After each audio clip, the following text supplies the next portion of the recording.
The Disability Dialogue Project presents Facing the Storm Together, How We Plan and Respond to Weather-Related Disasters. This webinar was recorded on Wednesday the 24th of September and explores how people with a disability are impacted by weather-related disasters. Co-hosted by Andrew Fairbairn and Kelly Griffis-Cox, this event features guests Joseph Archibald, a service provider for Aboriginal and Torres Strait Islander peoples, and Jono, who shares his experience during the 2022 Lismore floods. This audio presentation of Facing the Storm Together, How We Plan and Respond to Weather-Related Disasters is produced by Vision Australia Radio. Good morning and welcome. Hello, how are you all? It's lovely to be seen by you all. My name is Andrew Fairbairn. I am a 56-year-old male and I'm wearing a black polo shirt. I have very short hair and I have a going grey fast, rapidly beard. I have been a below-knee amputee for approximately 11 years and I work for an organisation called Limbs for Life, which is the peak body for amputees in Australia. I work as a project coordinator and what I do is I build peer support groups for amputees, either facing amputation or those who've had amputations. I'm co-hosting this event with Kelly Griffis-Cox, and I would like to welcome you back for another open dialogue. I want to begin by acknowledging the traditional custodians of the land which we gather, and I am on the land of the Whadjuk Noongar people in Boorloo. I live in a suburb called Girraween, which is 12 kilometres north of Perth, and that means place of flowers. I recognise their continued connection to the land and waters of this beautiful place and acknowledge that they never ceded sovereignty. I want to pay my respects to all elders, past and present, and any First Nations people here today. Kelly. Hi everyone, as Andrew said, I'm Kelly Griffis-Cox and I'm part of the team here at the Disability Dialogue as well as being the co-host today. I've got long, straight, just below my shoulders brown hair. I'm wearing a brown shirt. I've got glasses with black frames. I'm sitting in my powered wheelchair and in the background behind me is a window that's probably a little bit bright and a TV on a off-white coloured wall. And just in case anyone is wondering why we do visual descriptions of ourselves in these events, it's for people who are blind or have low vision or just for whatever reason can't see the screen. Know who's speaking and a bit about what they look like. So it just helps people have a bit of a visual. And for us, it's a part of making events and meetings as accessible as possible for everybody. And I'm joining you today from the Bundjalung Nation in Ballina in northern New South Wales. Thanks, Kelly. For those of you who have not been to one of our dialogues before, welcome along. Think of this as a conversation where people with disability talk openly and frankly about the things that matter to us. It's designed to be inclusive, accessible, collaborative, respectful, and most importantly, fun. We encourage you to have your camera on if you are comfortable with that and able to. And we'll be collecting all of your comments and questions in the chat throughout the event. And may even invite you to ask questions on mic if you would like to. So I'll give you a little bit of a background about the dialogue. So the Disability Dialogue is a project designed to promote inclusive, collaborative, disability-led conversations. And one of the ways we do that is via these monthly open dialogues. Some of you have been before, and for some, this might be your first one. So welcome, and we hope to see you again.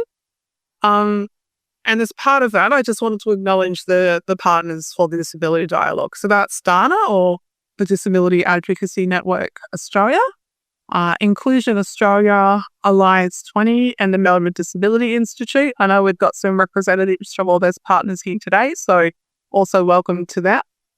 The project is funded through what's called an Information Linkages and Capacity Building Grant from the Department of Social Services. So that's a lot of words to say that the government have given some money to pay for this and to work towards our common goal. And also to do a shout out to our media partners, Powered and Vision Australia Radio. I'll hand back to Andrew. So now, as in all good meetings, we have a little bit of housekeeping to make sure everyone has an idea of how today will go. We really want to create a safe, open and inclusive space for everybody. Firstly, AI tools are not allowed. We know they can be a useful tool for people with disabilities, but not to worry. There will be a transcript uploaded to the event page shortly after this event is over, and we'll send it to you all via email. This is to protect everybody's privacy during this event. But hold that thought, because our next event is actually on AI. So we'll definitely dive more into that topic next month. And secondly, you might hear Andrew or myself interrupt speakers as we're going, and sometimes that might seem a bit rude or awkward, but it's part of our job as the co-host, and because we need to make sure that we stick to the time so everybody gets to speak, and to make sure that, we get to hear from, people watching and answer their questions and stuff like that as well. So, just know to expect that if that happens. And we might also interrupt people, and I'm certainly open to being interrupted myself if they speak too fast. Absolutely, because sometimes when we get excited about things, Kelly, we start to get faster and faster and faster, and then the Auslan interpreters will go, it's like, so we'll slow down. If you feel that we're going too fast, please tell us, and we'd be more than happy to slow down. And nervous. I get a little nervous sometimes when I speed up. Absolutely, absolutely. And last but not least, there may be some stories or topics that come up today that can be really distressing for people. We are talking about today, particularly a very emotional subject around weather and weather incidents. So please take care of yourself. So, we're going to get the links put up in the chat for resources that can provide support if you need. So that's it for the housekeeping for now. Thank you all for joining us. And I'm going to hand back to Kelly to introduce Carly. Thanks, Andrew. So now I'm going to introduce you all to the director of the Disability Dialogue, Carly Wallace. So Carly will, over to you. Hi, everyone. Thanks, Kelly, and thanks, Andrew.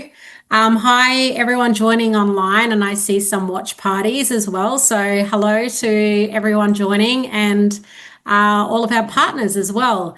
My name's Carly Wallace. I'm a Dulgabara Yidinji woman. So I'm an Aboriginal woman from the Atherton Tablelands from up near Cairns. But I live in Brisbane and would like to acknowledge country here and elders past and present.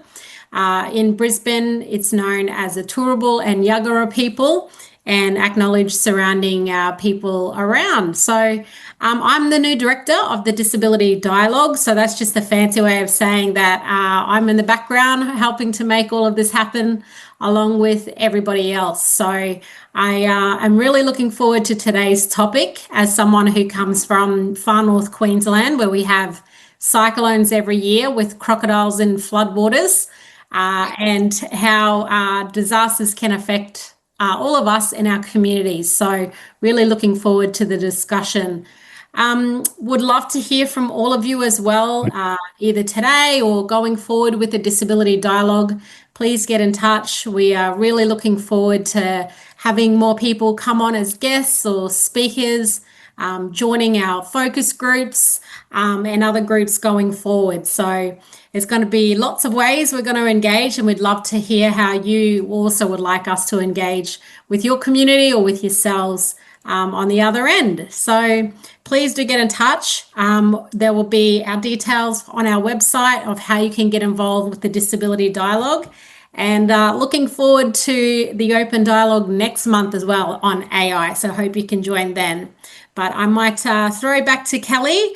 Before I do that, though, you're probably thinking, what does she look like? Well, I've got straight hair. It's up in a bun today. Got a black t-shirt on, and I've got some woven earrings that I made because I'm a cultural weaver and I like to weave. So that is one of my hobbies. And I've got some lovely pigmentation on my face, a couple of spots. And I just turned 40 this year. So I'm getting old, and I got some grays coming through that I reckon I'm going to beat Andrew at in a couple more years. So That's me, but looking forward to today, and I'll throw back to Kelly. Thanks so much. Thanks, Carly, and I'm sure we'll all be seeing and hearing more from Carly as time goes on. There is a rumour that she'll have a bit more of a speaking role in the November event, so look forward to that. Back to you, Andrew. Thanks, Kelly. So let's get into today's discussion. So this is a couple of questions that we're going to ask you, our community. This discussion is something that I think Australians right across the country are familiar with, and that's weather-related disasters. So weather-related disasters are things like floods, cyclones, droughts, heat waves, or bushfires. We know that these disasters affect everyone, but preparing for these disasters and staying safe looks very different for people with disability. You might have seen a short survey that we sent out to everyone. It doesn't matter if you didn't get it, it's totally optional. But we'd like to hear from you, the audience members, about what is important to them about the topic, and your anonymous answers help guide our conversations. We'll spend a few minutes going through a couple of questions from the survey. So if I can have that slide up, thank you. So the first question, what do you think communities can do better to support people with disability to be safe during weather-related disasters? And some of those answers there have come up: comply with emergency crisis response for people with disabilities, clearer disaster text messaging, support worker education, early warning alerts in simple language, sign language, audio messages, and SMS, and ensure all evacuation centres are accessible. Is there anything on there that actually resonates strongly with folks, or having something to think about where you are and where you sit in that space? Then we might go to the next slide. So the question for this one was, what do you think is helpful for people to know when they are making their own plans in case a weather-related disaster happens? So some of the answers that we got to that question in the survey was that people need to know where to go and what to do. People need to know what their level of risk is for different hazards.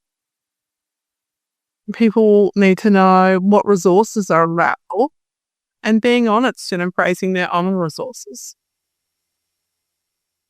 Leaving early despite your home being better suited to your accommodations. That's a big one. That's one that's impacted me in the past and I've had to think about. And people having person-centered emergency preparedness plans. There's some pretty big words in that one, and that's the official term that people like the government and people that do emergency responses use. But it's just saying, have you had a plan? If you had a plan, and have you thought about it and what you'll do and who you'll contact and stuff like that. Yeah, that's great, Kelly. Thank you. I'm just reading the chat here, and there's a couple of folks who've said things like easy read documentation, which is an important part of that as well. And there's a couple of organisations that are putting together go packs and even an emergency preparedness app to share to ensure that people are ready for an evacuation. So that's fantastic. Thank you for sharing that. And I think one of the things we'll talk about later, Andrew, is what is an emergency? How do we decide when something's an emergency? Because that's not a thing that everybody inherently can assess. Absolutely, 100%. Absolutely. So one of the other questions that we asked was, what is the biggest challenge for you in preparing for a weather-related disaster? And I think the number one answer there would be, I don't know where to start. And that's something that we definitely need to do a lot of work on, and how this works.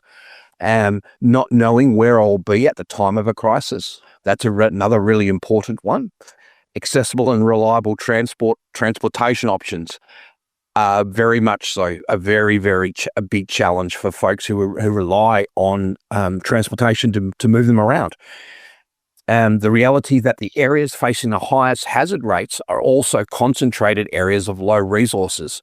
I think that that's a very, very important point in this, that we need to work out where we resource things to make sure that people are going to be safe.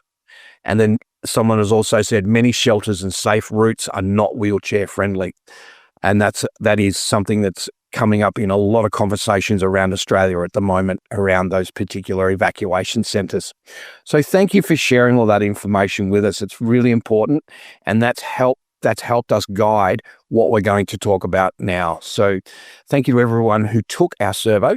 And now I'm going to hand over to Kelly, and she's going to bring up our first panelist. Andrew, I'm going to introduce everybody now to Jonathon Tracey, or otherwise known as Jono. Jono and I know each other. We both live in northern New South Wales together. We're not together, but in the same town.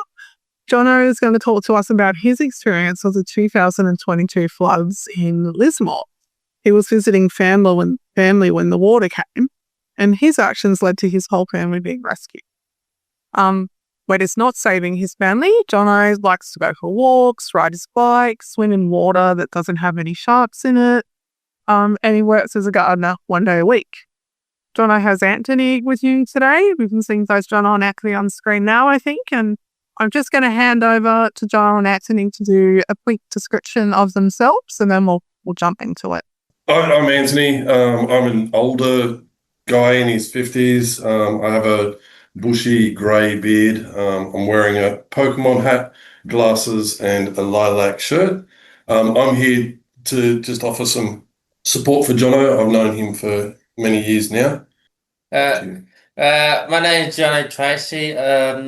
I got curly hair, I got white skin, and a scruffy beard. Excellent. Thanks, guys. So, Jono, so you were living in Ballina at the time of the 22 flood, but you went to Lismore to visit your family. And while you were there, the biggest flood that Lismore's ever had has happened. Because Lismore floods all the time, but that was a really big one.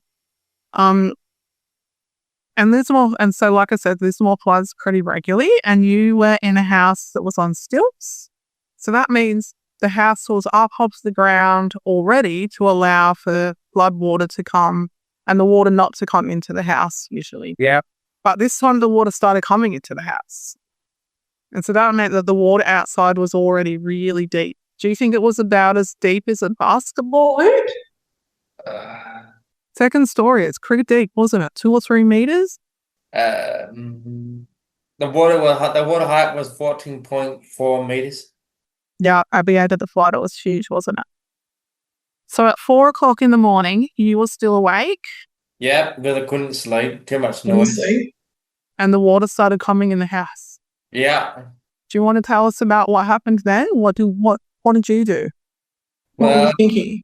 Well, I realised what was happening, so I woke everyone up because everyone else was asleep. So I told them what was happening, and and then we just went from there. Yep. So everybody got up, and then was the water coming in fast or slow? More or less, depending on it was coming in. I'll say fast. Coming in fast. So then what did you do? Then everybody's awake and then everybody's getting a bit worried. Yeah, because does anybody in your family have a disability, Jono? Yeah. Yep. So so we've got a house and there were 5 other people with you or 6? Mum and Dad. I'll say there was me, there was my mum, my dad, my sister, and my brother. Yeah. And so the water started coming in, and did you think, I better ring somebody for help, or we better get out of here? What did you do? How did you make your next decision? Well, I called Karina, I did. You called Karina? Yeah. Yeah, I was on the phone for 6 hours straight.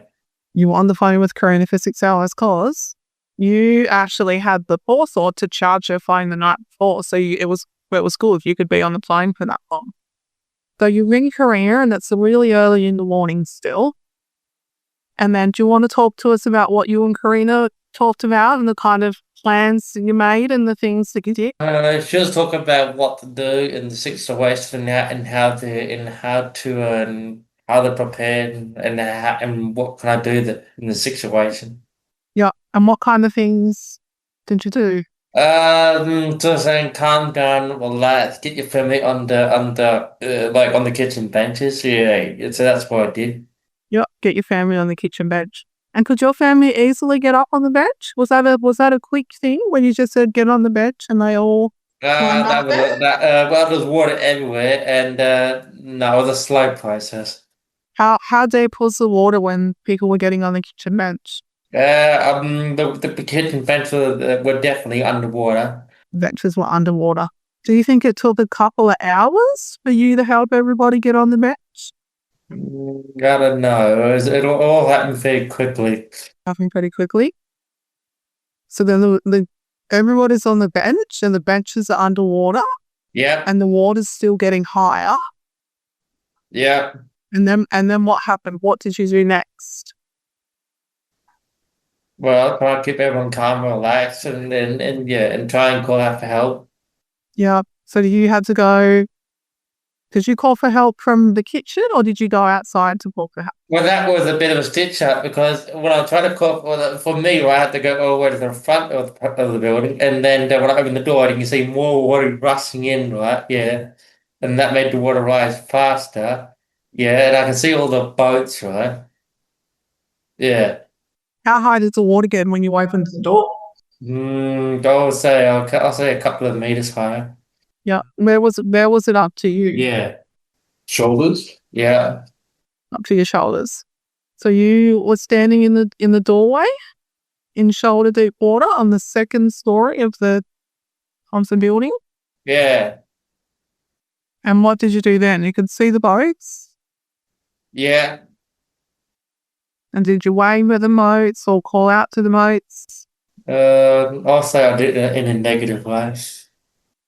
In a negative way? Or did you do it in a way that you got a bit angry, didn't you? Because they weren't coming. Well, I asked, can you please come over here and help us? And they said they get on the roof, right? But the chance of something actually getting on the roof is very, very hard, not simple. People had trouble getting on the kitchen bench, so telling you to get on the roof. Yeah, that's like impossible. Most people can't even climb up on a roof. They don't make it so they don't make buildings so you can climb on a roof. Yeah. So you had to explain that to people in the boats every time they came. Yeah, more or less. That's not the words I was using at the time. That's all right. I mean, sometimes we use different words when we're very worried, don't we? Eventually, some boats did come to take you all, didn't they?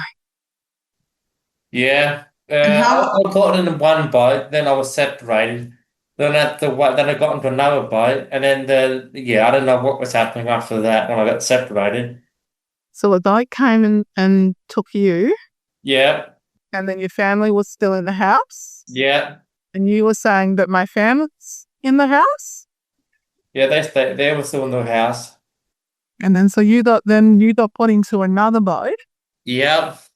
And then you got taken. And then you ended up at the evacuation center. Is that right? I wound up at the Lismore uni. And so you and Karina had not been on the phone for a lot of time then because your battery went flat. Well, I'll say that it went in the water and then died. Yeah. And so then Karina rang me during that day and said, I'm really worried about Jono and his family. She told me what had happened. She said, can you try and find Jono? So then I started posting on social media, has anybody seen Jono? When I put a photo of you. And eventually that night, probably at 8 o'clock that night, you rang me with somebody. Yeah. Yeah. And did you know at 8 o'clock that night where your family was and if they'd been rescued? No, I did not know. You had no idea. I did not know until Donna told me. Yeah. Donna, yeah. Yeah. But thankfully for you, they did get rescued and you all got reunited later that day. Yeah. Is there anything else you think you want to tell people about that day? Not really. Not really? All right. People might have some questions. We could come back later. But we really appreciate that you did come and tell us the story, though. Thank you. That's all right. And if people have questions, you're happy for them to put them in the chat. Yeah. All right. Well, we might welcome Andrew back into the chat and see if anybody has any questions. Thanks. Sabrina's got a question for you, Jono. She'd like to know how you kept yourself and your family calm. That's a hard topic because we all got disabilities. Yeah. Sure. Yeah. So I wouldn't know how. You don't know how you kept them calm. You just did. Yeah, because it's not easy trying to help someone with disabilities. Yeah. Jono, were you chanting on the phone? Were you saying cool, calm, collected? Cool, calm, collected, or something like that? Yeah. That sounds like a really good plan to me. Cool, calm, collected. We were discussing this the other day, Jono, and we were talking about how when something happens like this, you get very anxious and anxiety kicks in, and your adrenaline level goes really, really high, and you can get very there's a thing called the fight or flight mode, and you seem to have managed to keep that very, very under control, which is admirable, because I'm not sure if I'd be able to do that myself. Very, very brave. Amazing. Jono, I don't know, and I don't know if you want to talk about what it was like at the evacuation centre once you got there. Well, just trying to do what everyone else is trying to do, basically trying to survive, trying to keep calm, collective, and trying to do the best they can. And yeah, Anthony was a good help.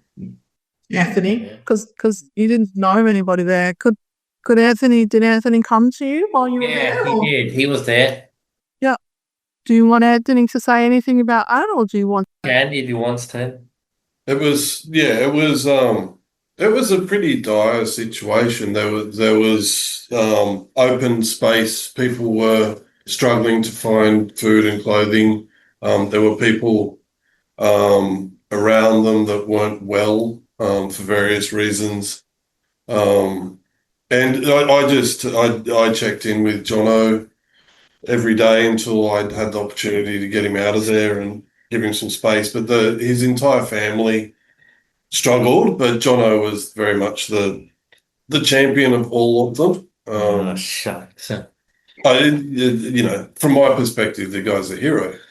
And yeah, I think it was he was forced into a situation where he had to take on a role of responsibility that I think no one should have to, but he did.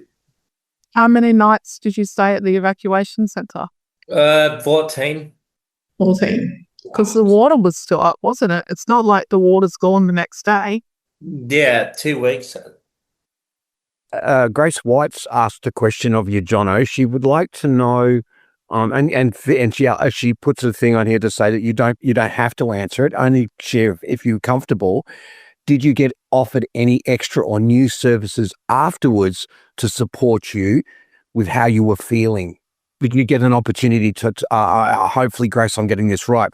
Did you get an opportunity to talk to someone afterwards about what happened in the situation, to get some, we would call it a debrief, giving the opportunity to speak about it so that you can process it, work through it? Yeah, all right, I'm happy to try. Yeah. Like a counsellor, Jono. Did you talk to a counsellor? About was it? Afterwards. Yeah.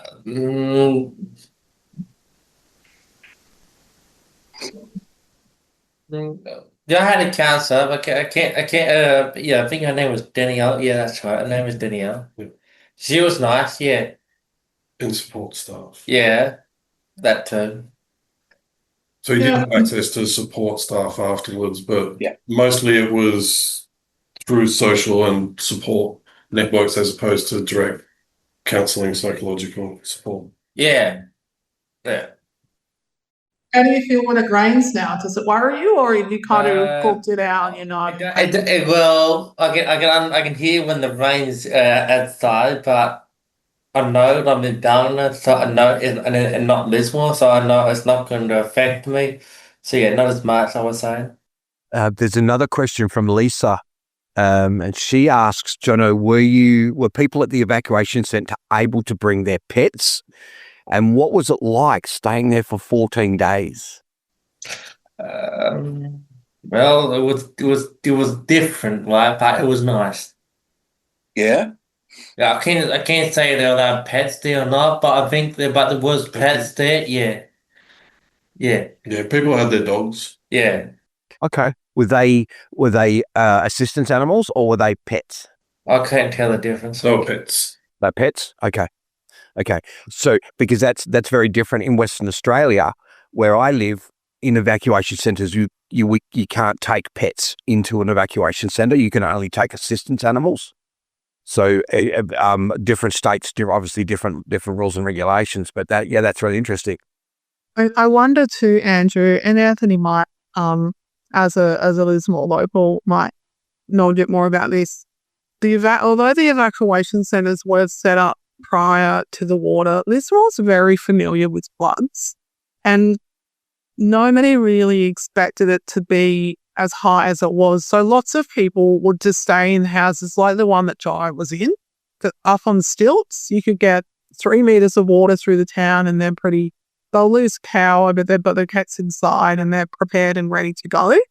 Okay, this one was very different because the water just got so high, and then what people call the tinny brigade or the tinny army civilians in their tinnies going out against advice by the authorities in the early stages. The police and SES were saying, please don't go. Luckily, they didn't listen, because I think there would have been huge loss of life if they didn't do that. But people got rescued and took their pets. And I think at that point, the evacuation centres had a choice. People and cats were there. Yeah, the community came together and supported everyone. They Okay. did. Yeah, there was absolutely a point where policy was no longer relevant, and it was purely about Survival. making sure people are okay. That really is an interesting topic. We could develop that as another topic, Kelly, later on, how policy actually doesn't work in situations where an emergency's happened and what you do about it. So policy sometimes doesn't actually address that very well. So that's really interesting. Joseph's asked a question post the flood, Jono. Did it take a long time to get back to a normal routine? And have you made any changes after going through this? You can say so. Well, how long do you think it took for things to get normal again? I'll say a year. Yeah. That's a long time, but I ask these questions. I'm very I have never been in a situation like that. We don't have floods where I live. We have bushfires, but we don't have floods. So I cannot imagine what that would have been like at all for you and your family. So thank you so much for sharing that story with us. And I think it's generated a lot of interest on the chat. And we really appreciate you sharing it with us, Jono. Thank you so much. Thank you. Appreciate it. And just because Carly's mentioned in the chat that she went to Lismore not long after the floods, and Jono mentioned earlier that the water was 14 meters deep. So that's taller than telegraph lines for people. So light poles and stuff, it's very, very deep. If you think about a sign for McDonald's or KFC, they were underwater. You couldn't see them. Very deep water. So I've just been made aware of another question, Jono, before we move on. Sophie would like to know if there was one thing that would make it easier for you, and I'm making the assumption that this is about within the evacuation centre, and is there anything that the evacuation centres could have done to make things easy for you? That was pretty good, and I was happy with everything that happened. Okay. So they looked after you with like food and a bed, somewhere to put your head down, stuff like that. They had air mattresses. Yeah, not the most comfiest thing to sleep on, but it was something. It was like going camping with a bunch of different people. I think that I would like to mention, though, one of the things that was very challenging was access to medication and accessibility devices were typically lost during the flood. They were extremely difficult to get access to. When you say accessibility devices, what are we talking? Like mobility devices, wheelchairs, stuff like that, or phones? Things like glasses, hearing aids, just sort of general stuff. Emergency supplies. Nothing. Well, yeah, things that people rely on every day just to function better. Yeah. And it's 4 o'clock in the morning when the water starts coming into Jai's house. For other people, it would have been earlier or later. You're all getting up and trying to get out of there at that point. You're not thinking to grab that kind of things. And you're probably going to get wet even getting rescued anyway. So, yeah, very difficult. Wow. There's a whole bunch of other questions there, as well as which someone's asked about what supports have you had post, and we talked a little bit about going to see a counsellor, and did the Lismore Council, did they help you? Did the all that sort of stuff and cleaning up and all that? That was all done well? Could have been done better? No, I mean, the most funniest part was, right, is where the air mattress I was sleeping on, right, was no better than the way I was sleeping before the flood, because I was sleeping on a lumpy couch, right. It was broken by my mum's weight, right, and the springs all over the shop. So I can't say an air mattress is an upgrade or downgrade. It wasn't an upgrade or a downgrade. No, I think that's a very challenging question to answer. I don't think things were handled particularly well during or for a long period afterwards. But one bed, another bed, another bed. Yeah. Yeah. No, that's totally fair. And until people have gone through this, they don't know what's going to happen, and they don't know. And you guys now have very much lived experience on the post of this and how it's worked out. So again, thank you so much for sharing, Jono. It's been really, really, really insightful, and I know that the community here will get a lot out of this, and you've been very thought provoking. So very much appreciate it. Thanks, Jono. Thank you. Okay.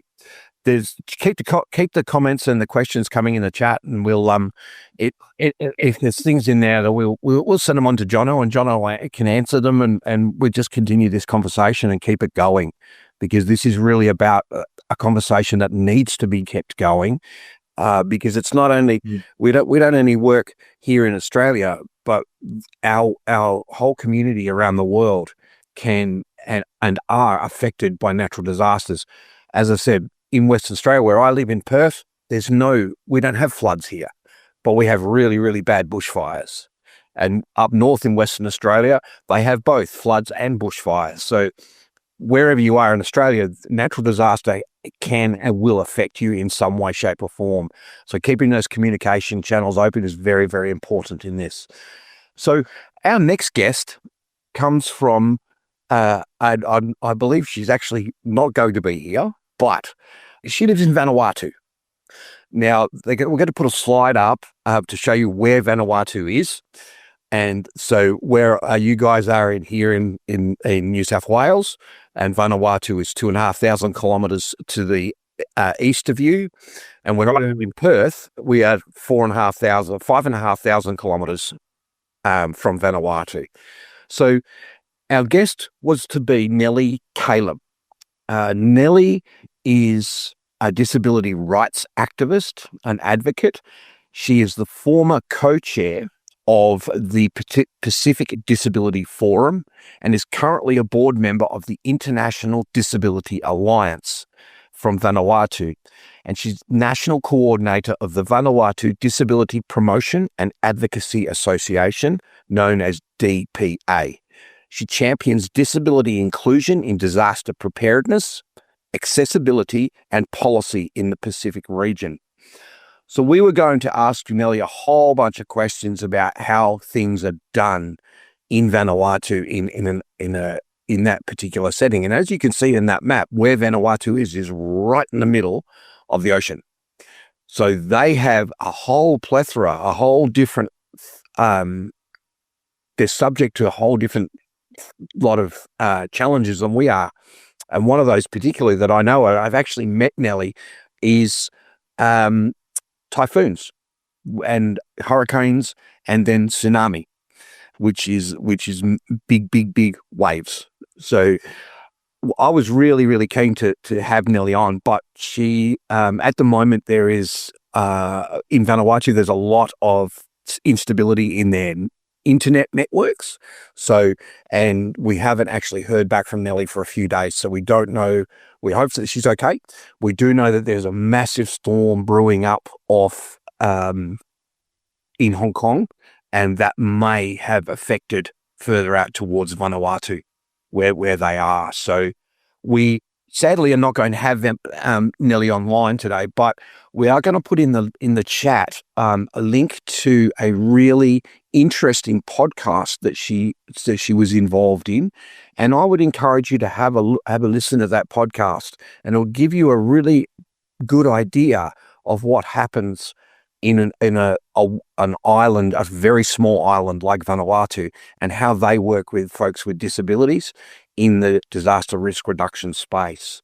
Yeah, I'm sort of sad that she's not here because I was really looking forward to having a chat with her. But anyway, so Kelly. Yeah, well, it's a shame that Nellie wasn't here, but it did mean that we got a little bit of extra time with Jar, which I think is really welcome as well, and perhaps we can get Nellie back in the future.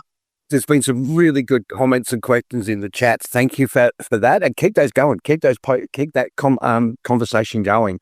I want to do a bit of a shout out to Bev for a question at the watch party at Minda. Can you guys put your camera on so we could say hi, if you're happy to do that? Have we got him? Hi. A watch party. That's awesome. Love it. I love it. That's so, Bev, the question that you asked about how would people with disability be able to get out of flood waters and fires? Look, that's a very, what we'll do is probably we can get some information sent to you. It's a very long conversation that we could have about it.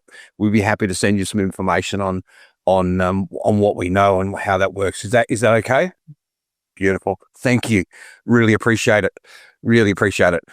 Next, we're going to have a chat with Joseph Archibald. Now, Joseph is a proud Gamilaroi Gumbaynggirr man. Hopefully I pronounced that correctly, Joseph, and leads an Indigenous services at Growing Potential. He works as a service provider to help Aboriginal and Torres Strait Islander people with NDIS supports and more. Joseph, thank you for joining us today. Please say hello and give us a short visual description. Thank you, Andrew, and thank you for everybody that's present. Guess I'll start with a visual description of middle-aged male, a stubble beard, and short black hair with my brown skin complexion. Kind of summarises me. A grey shirt with our Indigenous artwork present, which is our service shirt. Thank you for the invitation. I'd firstly like to thank you for the invitation and thank you the Working Party and the stories that have been shared already. I've learnt so much just through the conversations and questions that have already been a part of this session. And a very heroic story from Jono.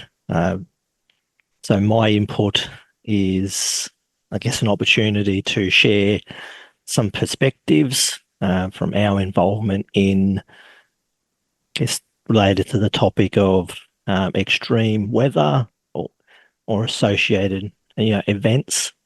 Definitely not first-hand to the level of Jono, but hopefully some perspectives that can positively contribute to the conversation and hopefully, as I've taken out of other things that have been shared in the comments, as well as the conversations, that if there's something that anybody can take away that might add to their thinking in and around this topic, then it's been worthwhile.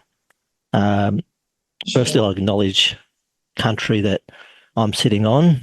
I'm in Port Macquarie on Burpie country, the mid-north coast of New South Wales. I work with a service called Growing Potential, and my position is Executive General Manager of our Indigenous Service Division.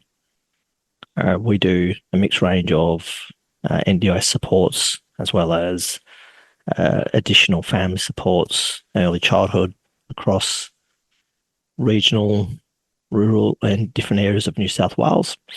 And I guess in relation to this topic, it was an opportunity in talking with Kelly and other members of the dialogue team to share, I guess, our experiences, our learnings.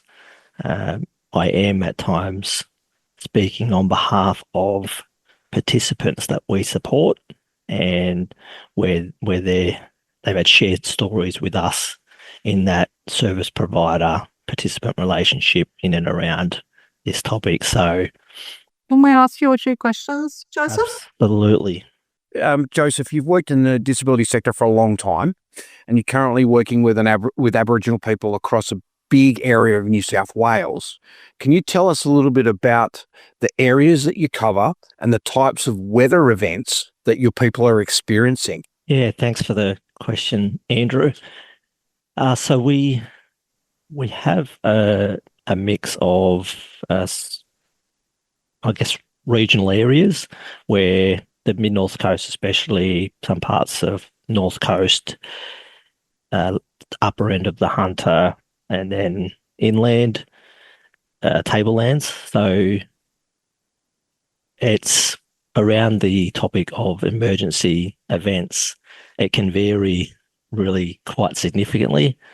So on the mid-north coast, we've had a number of significant flooding events in the recent times.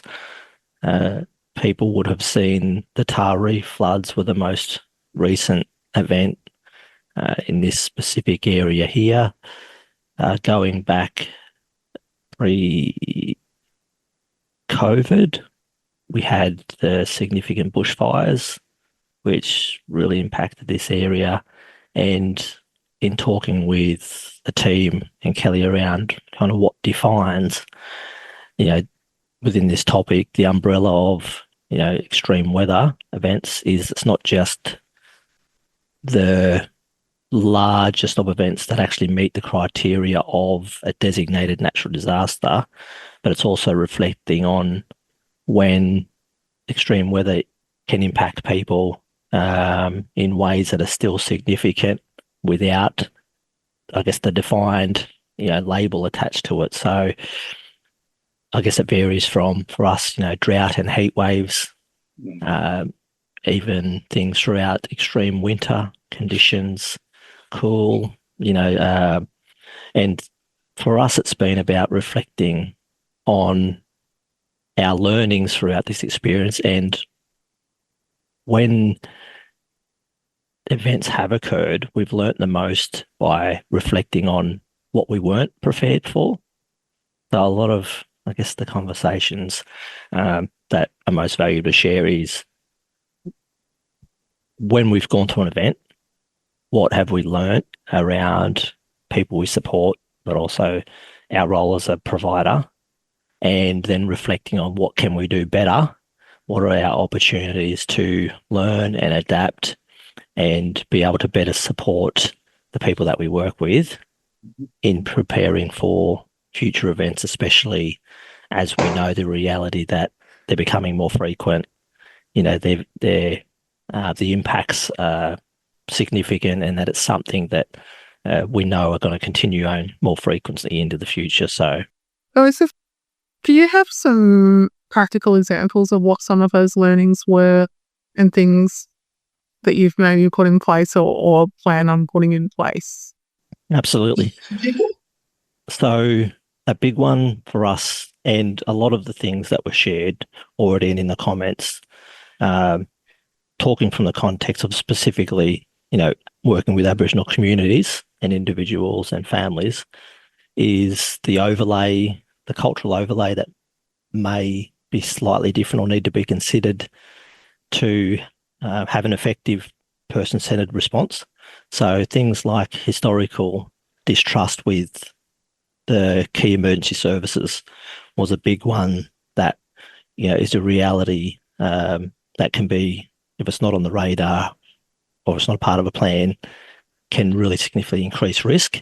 So primary services in emergency that large sections of the Aboriginal community do not have a positive relationship with can be the primary ones in emergency police, SES, on the mid-north coast, the services that primarily were manning the emergency evacuation centres were child protection workers. So that meant that our families weren't comfortable to access the emergency evacuation centres, because the workers that were there, and it wasn't obviously a deliberate thing, but trying to navigate and encourage, here's a service that was available to support families, but because of the distrust, families weren't accessing those spaces for the help that they needed. Thank you, Joseph. That distrust in even accessing disability-related supports exists. So there's a big layer of trust needed for families to go to somewhere like the NDIS and say, my child has a disability, and maybe to talk about the ways that life is sometimes harder than it is to other people related to that disability, because there's that fear that, what if child protection come and make assumptions based on historical acts and things like, stolen generation and stuff like that. To add another layer of that to then need to go into an evacuation centre with those workers is really difficult. And being able to navigate that when there's a layer of vulnerability because of the disaster and what's already occurring. And I know I touched on before, Andrew said that fight or flight, to then have that compounded by layers of things that are real to that individual may not seem real in the reality that's a risk, but inherently a genuine fear that that person's carrying around, that being able to acknowledge that and then navigate that was really critical. I guess the other things is that reluctance to reach out for formal supports, all those emergency services, meant that the reliance on informal structures, families, and then the pressures and the fact that the disadvantage often is compounded in Aboriginal communities. So infrastructure, resources, the risk that comes with families taking on more during those situations, and not having the resources to be able to navigate that effectively was a big one for us. So things like in our prepared pre-planning, being able to work with people to effectively help to, in an appropriate way, build some bridges. So we've had conversations around the involvement of Aboriginal orgs or people in disaster response. So that's a broader community conversation that we've tried to plant seeds around and work towards, but also things like taking our participants out to engage with or spend time with services, like do a visit to the SES outside of an emergency, so that they can become familiar with, okay, this is a service that, if you're familiar with it, hopefully if you ever need them, you're more likely, or there's less resistance to reach out or to engage and to understand their role and their function in the community, as long as those other ones as well. So like I said, for us, there were things that we we definitely didn't have on our radar until we sat back and then reflected on and worked with our participants and unpacked, what is it that led to you? What were you fearful of, or where did the risk come from, or what could we do better post, I guess an extreme event. And it's awesome that you guys are doing that work. And I'm wondering also, and I think in my experiences as well, working with community, there's aspects of it that you can't mitigate.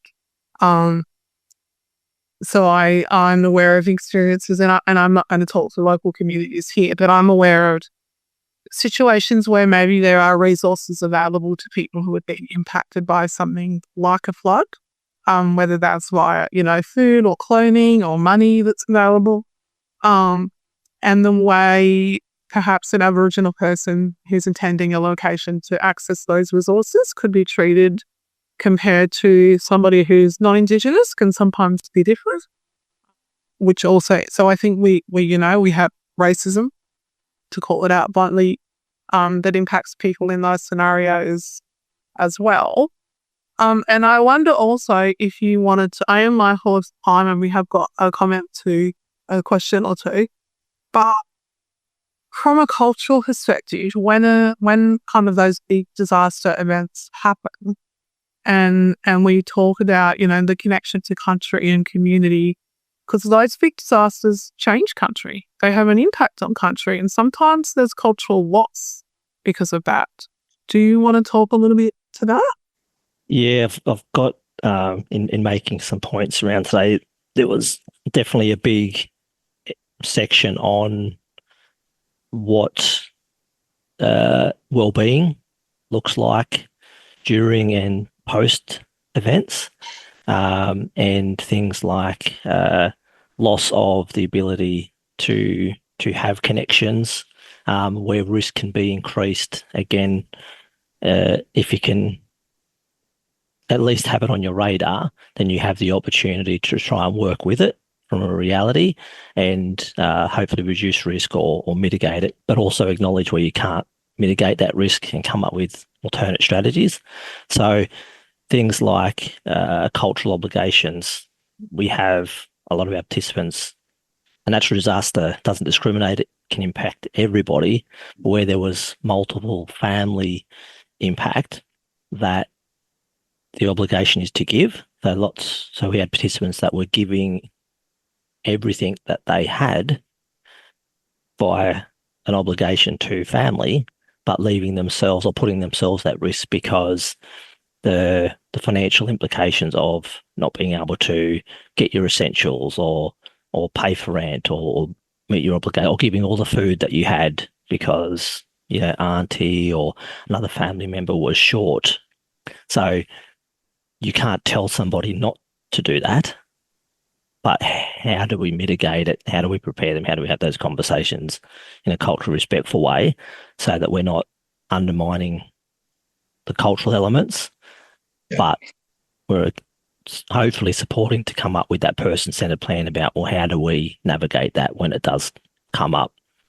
And, that's where we're really reaching out to those other organisations, supports in community, and saying, can we have a plan?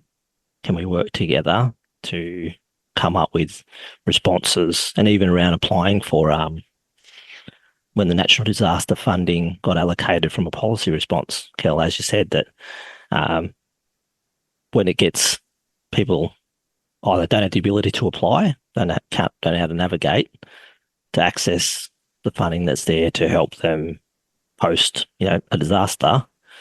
So having that infrastructure, having resources, being able to engage people, and then if it gets rejected, being able to navigate those service systems on behalf of people so that they don't go without that service that's actually there to help them through that disaster. And, that's not always easy for anybody, but the compounding impact can be really quite significant in other areas if it's not accessed, through those pressures of, loss of housing or becoming unwell. I know Andrew touched on, Jono's story touched on essential things like medications and, the essential things that you need for daily life, become so critical in planning. One of the things that we learnt with the floods also was things that you take for granted around property and environment. So better strategies to deal with mold, or when it's extremely cold, people can't afford to run a heater all the time. So, because that creates another issue, they end up with an electricity bill they can't afford. Things like staying cool, they don't have an air conditioner. So being able to have strategies to how to help them deal with when it's extremely hot. So things like helping them have things around their home, dehumidifying, keeping frozen bottles of water in the fridge, going and having a cold shower, having that personal plan for them to be able to mitigate their environments to reduce risk, or to be able to adapt to keep themselves safe within their means. And that was the key point from us, working from the reality of the individual and working within their means, not developing plans that may sound practical to some, but don't let the individual, use your air conditioner or use your heater, go and, run your, jump in your car and, go to somewhere. So I'm going to jump in, Joseph, with my host duties reluctantly to go where we're pushing it for time. And I think there are a couple of questions. Yeah. There is quite a few questions here for you, Joseph. So I think what we might do, Kelly, is we'll and Joseph, if you're okay with this, we'll get a transcript of this for you, and then you can answer the questions and we can put it out to the whole group, because there's a whole bunch of stuff in here, particularly talking about someone's asked if they could get a plan, a template written up on how they can become more culturally aware and how that works as well, to do better. I mean, they're not sure where they can start. Carly has brought up a really good, interesting thing around the Koori Mail and how an Aboriginal service has worked with a local community during the Lismore floods. Grace has said it's really nice to hear the expanded definition of extreme events and the impacts and how that happens.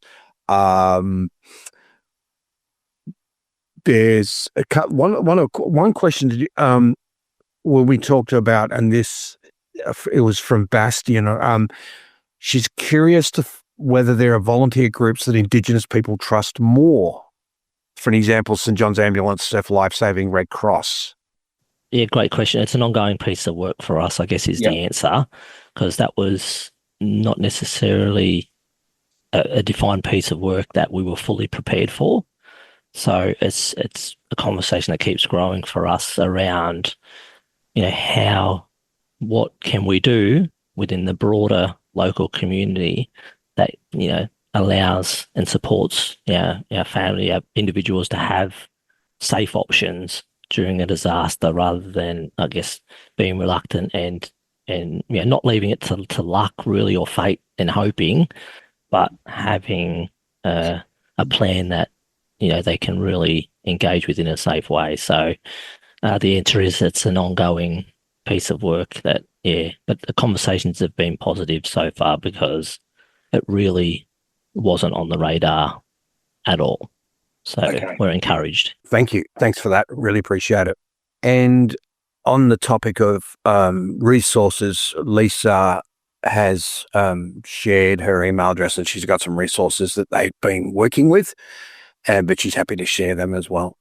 So I'll leave that up to the team. But the disability dialogue, we can work out how we can share that with the folks. Kelly?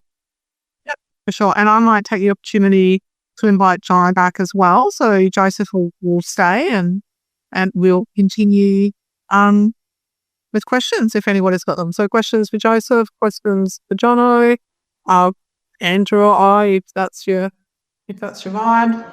But yeah, and to take, because I know that we are getting towards the end of time and people will start having to jump off soon.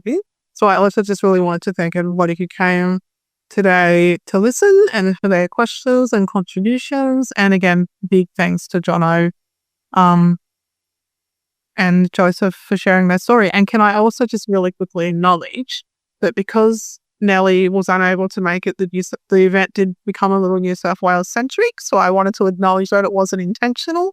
We thought we were going to be very fresh and have an international perspective as well. And unfortunately it didn't happen. But yeah, incredible contributions from Joseph and John. I'm far enough away, aren't I, Kelly? That's true. Andrew's in there. No, it's been really good. Thank you. There is a question in the chat. I just get back to that one second. So I also want to say thank you to Jono and Joseph for sharing really, really interesting stories. It's been a really good conversation. And, hopefully we can continue this conversation. And like many of the topics of the dialogue, we could talk for so much longer. We could sit here all day talking about this stuff. So really appreciate both Jono and Joseph for sharing with us today. Thank you. There is a question in the chat from, Lolita, around the NDIS having an emergency services funding category only when accessible when needed. I think that's probably a very much a wish that will never happen, but they are working with to build a better understanding of emergencies and disaster risk reduction in Australia. In the background, they actually do have a team working on that as we speak. I have been in conversation with them in the past, and it's just, as Joseph quite eloquently put, it's an ongoing conversation and it takes time. So thank you for those questions. I might, on that note, go back to Joseph, if I could, because I really didn't want to interrupt the role that you were on, Joseph, but I think that's a good segue.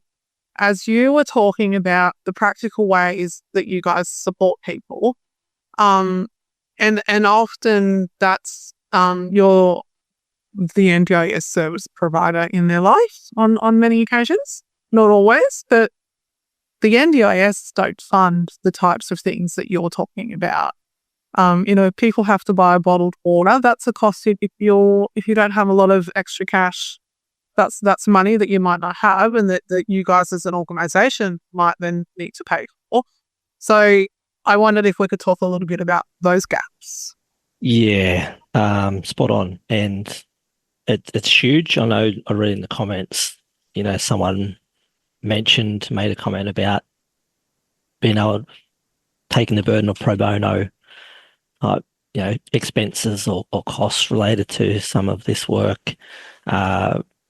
But for us, it was a healthy conversation around where can you be proactive, and that's the reach out to the broader services in the community as well. And hopefully people that want to be a part of the conversation as well feel it's important finding that. I know one example here is our local Aboriginal Land Council started keeping frozen meals away and within their service for emergency situations or examples where people don't have a shortage may occur, but sometimes there is no easy answer, but a necessary decision needs to be made because in the families and demographic, the Aboriginal community that we work with, lack of resources is sometimes the biggest hurdle, and being able to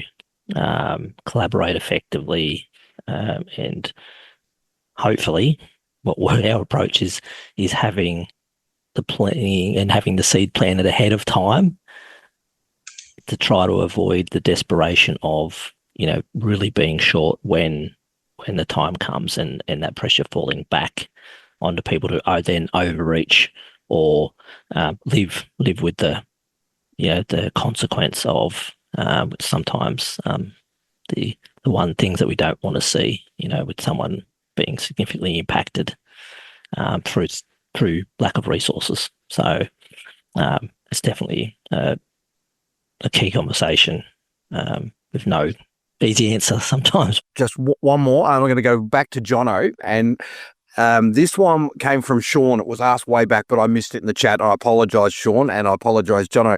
It was just, you mentioned missing the difficulties being evacuated, missing accessibility equipment.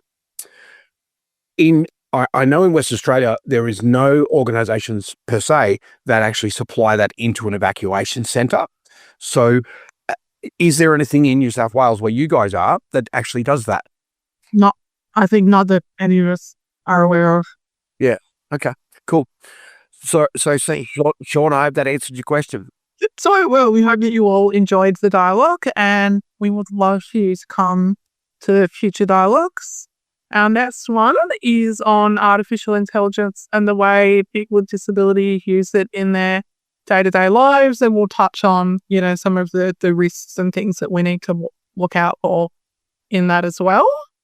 That's in October. The events are held the last Wednesday of every month, so we're going to, in a similar time, we're going to start getting into a schedule so you guys can just lock them into your calendar each month.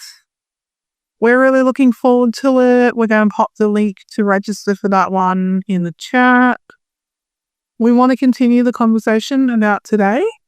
So they'll need a bit of a survey that'll go out that we hope we could get some more information back. Yeah, the survey, we'll do an easy read version of it. We really want to hear what you thought. We really want to see you at future events, and we really appreciate you coming in and giving up your time today. So, thank you. That's the end. And we are right on time.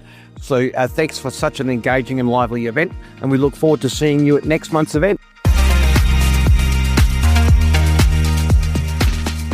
That was an audio presentation of the Disability Dialogue webinar, Facing the Storm Together, How We Plan and Respond to Weather-Related Disasters. This project is a joint initiative of Dana, Inclusion Australia, Alliance 20 and the Melbourne Disability Institute, and is funded through an Information, Linkages and Capacity Building ILC grant from the Department of Social Services DSS. For more details on this initiative and upcoming events, visit disabilitydialogue.com.au. This has been an audio presentation produced by Vision Australia Radio.